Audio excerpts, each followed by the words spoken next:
Surpassing limits na ang artificial intelligence dahil hindi na lang ito basta analytical tool dahil pwede na rin itong maging companion.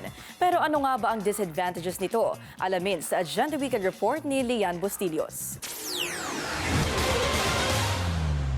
AI, write me a 5-page essay. AI, ano kayang magandang pangalan para sa aso?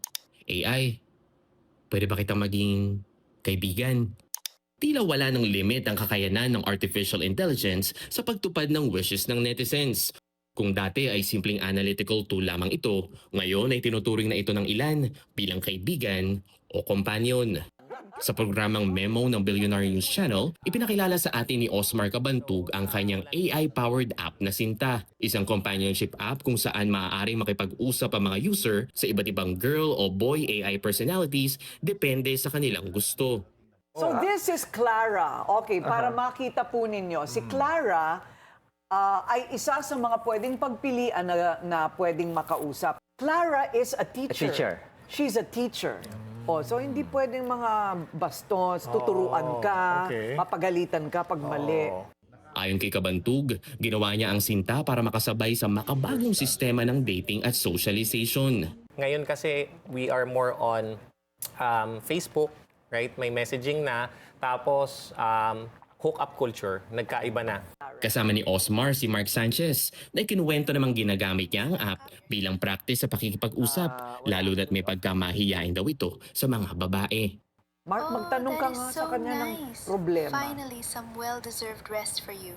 Sana naman you get to sleep in and just enjoy your day off today. Oo nga eh. Actually, medyo na-stress din ako sa work recently.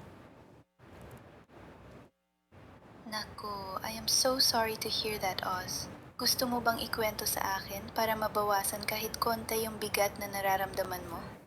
May babala naman si Dr. Camille Garcia, isang clinical psychologist, laban sa sobrang paggamit ng mga ganitong applications.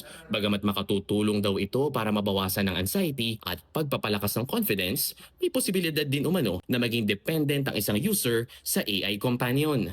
Meron kasi ako naging client or actually patient na young adult. Actually, hindi pa, minor. Minor ito, ginamit niya yung AI niya for companionship kasi feeling niya mas masarap daw magkaroon ng boyfriend na AI kaysa totoong tao.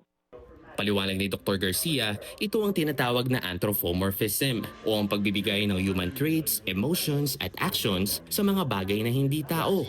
Wala raw masama sa paggamit ng AI to practice socialization, pero mahalagang bigyang prioridad pa rin ang totoong pakikipag-ugnayan sa ibang tao. Mismong si Sinta app creator Oscar Cabantug at Dr. Camille Garcia na ang nagpahiwatig. Hinay-hinay lang sa AI at tulad ng maraming bagay, moderation lang dapat. Huling payo ni Dr. Garcia, ang AI huwag hayaang magdikta ng iyong buhay. Para sa Agenda Weekend, Lian Bustillos, Billionaire News Channel.